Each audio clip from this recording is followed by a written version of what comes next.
সুপ্রভাত বন্ধুরা, রুহি ডেইলি ব্লগে আপনাদের দিকে জানাই স্বাগত।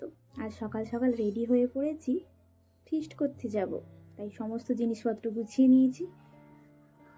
এসে গেছে জিনিসপত্র বোয়ার জন্য এবং ফিস্টে যাওয়ার জন্য একদম রেডি। রুহি তো আগেই রেডি, আগেই সিটিতে লেগে চলে গেল।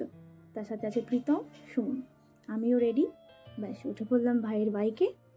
সামনে যাচ্ছে আমাদের টোটো জিনিসপত্র নিয়ে, আর ওতে আছে আরেকজন বসে, তার সাথে আছে ড্রাইভার দাদা। পৌঁছে গেলাম গন্তব্যস্থলে, সুন্দর নদীর ধার। এসেছি আমরা শিবগঞ্জে, সব জিনিসপত্র লাগানো হচ্ছে। চলুন আপনাদের দিকে একটু নদীটা ঘুরে দেখাই। খুব সুন্দর না জায়গাটা? বেশ মাই দেখুন ছাতা নিয়ে ঘুরছে। ফিস্ট মানেই তো একটা আনন্দ। শুরু হয়ে গেল মুড়ি মাখা, মুড়ি খাওয়া। ফিস্টে এসেছি আর কোড়াতে করে মুড়ি মাখা খাবো না, সেটা কি হয় বলুন? তারপরে এই যে নাচানাচি চলছে। ফিস্ট মানেই তো একটু আনন্দ বলুন, তাই না?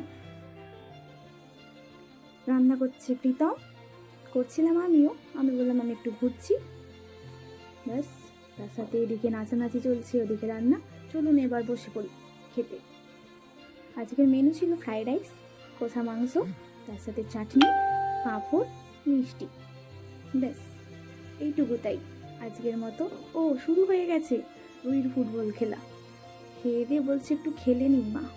তারপরে সন্ধে, বাড়ি এসার পালা। টোটোতে করে চললাম আবার। সবাই আজকের মতো টাটা, গুড নাইট। ভালো থাকবেন সবাই, সুস্থ থাকবেন সবাই, এই কামনা করি।